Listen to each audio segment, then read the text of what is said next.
Creemos que Jesús es el verdadero sacerdote. Dice Hebreos capítulo 10, verso 14, porque con una sola ofrenda hizo perfectos para siempre a los santificados. Con una sola ofrenda hizo perfectos para siempre a los santificados. Hizo perfectos para siempre a los santificados. Con una sola ofrenda. ¿Qué animal habrá dado? ¿Qué sacrificio habrá hecho? Los sacerdotes hacían esto. Y él hizo un sacrificio. Su propia vida la entregó por nosotros.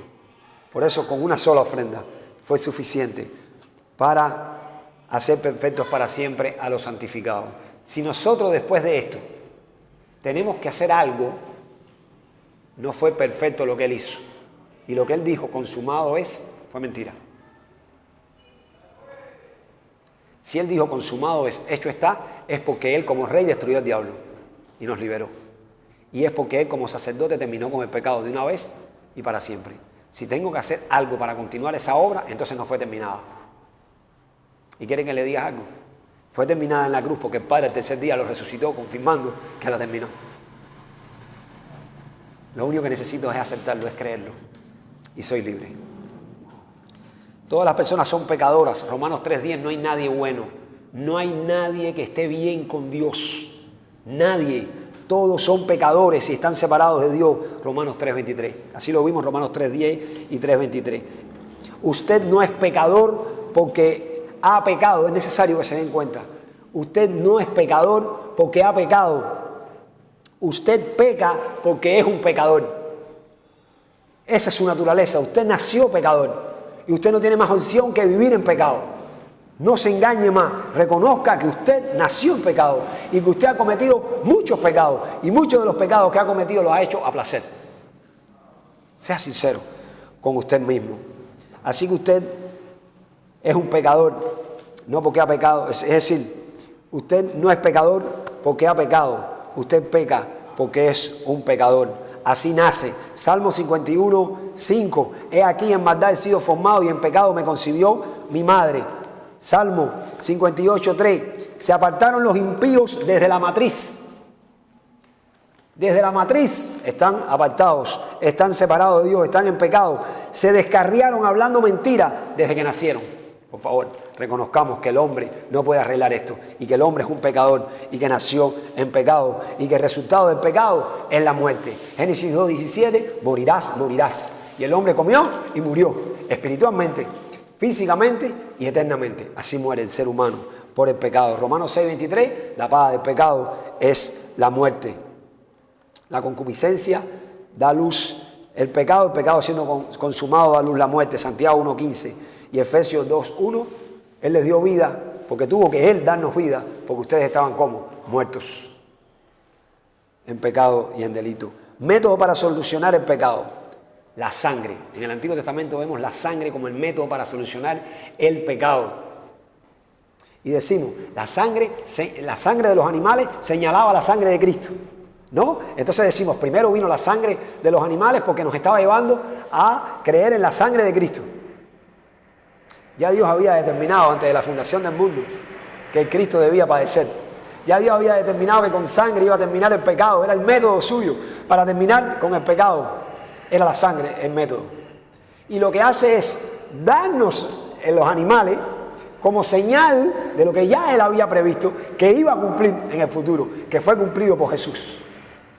Porque es el verdadero sacerdote que derramó la sangre perfecta para limpiar y terminar con el pecado del hombre. Levítico 17:11, porque la vida de la carne en la sangre está y yo os la he dado para hacer expiación sobre el altar por vuestras almas y la misma sangre hará expiación de la persona. Y aquí está diciendo que la persona que se volvió carne, que se separó de Dios, que está muerto espiritualmente, que está vacío, que necesita vida por estar con Dios, solo puede tener vida y estar con Dios si es libre del pecado. ¿Y qué es lo que lo va a liberar del pecado? La sangre que va a ser derramada. Entonces, la sangre que va a ser dada en el altar es la que va a darme vida, porque me va a limpiar y me va a conectar con Dios. Y ese es el método de Dios, el derramamiento de sangre. Hebreos 9:22, sin derramamiento de sangre no se hace remisión, no hay perdón de pecado. Tiene que haber derramamiento de sangre. Y tiene que ser la sangre de un inocente. En Isaías 53, 1 y 12 vemos que Isaías nos está profetizando acerca de este justo, inocente, que Dios quiso que sufriera y padeciera para poder cargar con nuestros pecados, derramar su sangre y terminar con el pecado. Esta redención del Señor tenía que ser una redención sin impureza, darse Él mismo sin impureza. Hebreos 9:14, cuanto más la sangre de Cristo, el cual mediante el Espíritu Eterno se ofreció a sí mismo. Sin mancha Dios limpiará vuestras conciencias de obras muertas para que sirváis a Dios vivo. Así que es una ofrenda dada sin impureza, pero por sí mismo. Él es el sacerdote que dio la perfecta ofrenda a sí mismo, su propio cuerpo. Tenía que ser dada por el eterno sumo sacerdote. Hebreos 5:6, como también dice en otro lugar, tú eres sacerdote para siempre, según el orden de Melquisedec. Así que según este orden, Melquisedec, él ha derramado el sacerdote y se ha entregado a sí mismo. Él es el sumo sacerdote eterno, o el eterno sumo sacerdote, que ha efectuado la purificación de nuestros pecados para siempre, de una vez y para siempre. Pero estando ya presente Cristo, Hebreos 9:11, pero estando ya presente Cristo, sumo sacerdote de los bienes venideros, por el más amplio y más perfecto tabernáculo no hecho de manos, es decir, no de esta creación. Esa redención debía ser eterna. Ese rescate tenía que ser eterno. Y dice Hebreos 9:12 y Hebreos 10:12, dice, y no por sangre de machos cabríos ni de becerros, sino por su propia sangre, entró una vez para siempre, una vez para siempre, en el lugar santísimo, habiendo obtenido eterna redención, eterno rescate, una vez y para siempre. No tenemos que luchar más con el pecado, no tenemos que hacer ningún sacrificio por el pecado. Fue hecho una vez y para siempre, y terminó. Y terminó. A los sacerdotes antes siempre los ponían de pie, dando el oficio de sacerdote y derramando sangre y derramando sangre y derramando sangre. Y a Jesús, después que derrama su sangre, ¿cómo lo ponen? Sentado a la diestra del Padre, porque terminó, cumplió. Y el Padre lo confirmó con la resurrección, eterna redención, de una vez y para siempre. Pero Cristo, habiendo ofrecido una vez para siempre un solo sacrificio por los pecados, se ha sentado a la diestra de Dios, porque terminó su trabajo. Así que tenía que ser una sola ofrenda y una redención para perfeccionar de una vez, porque con una sola ofrenda hizo perfectos para siempre a los santificados. Así que fue perfecta, eterna, por el sumo sacerdote, por el eterno sumo sacerdote.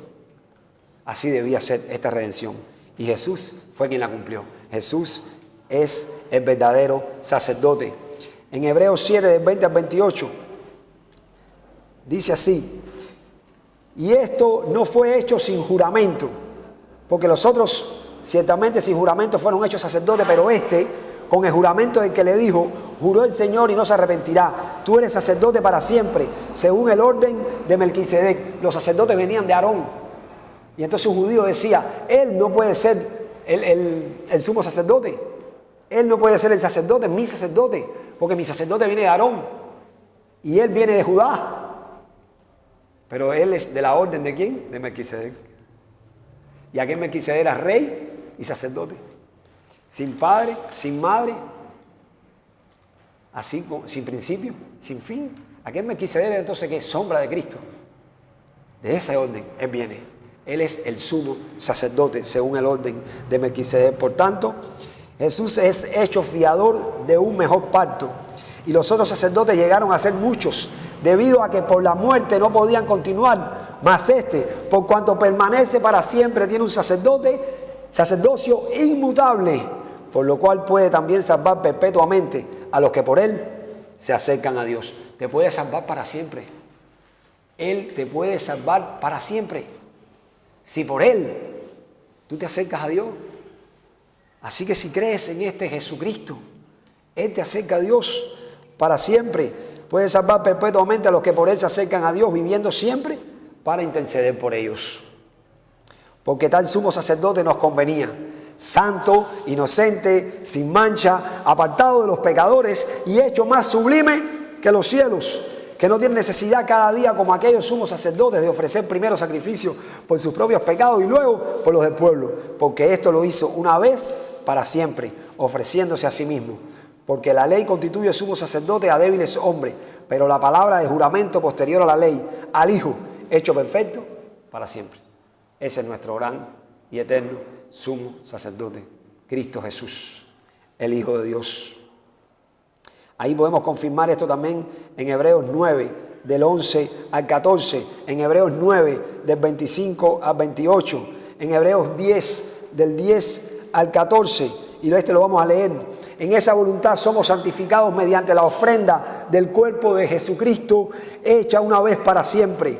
Y ciertamente todo sacerdote está día tras día ministrando y ofreciendo muchas veces los mismos sacrificios que nunca pueden quitar los pecados.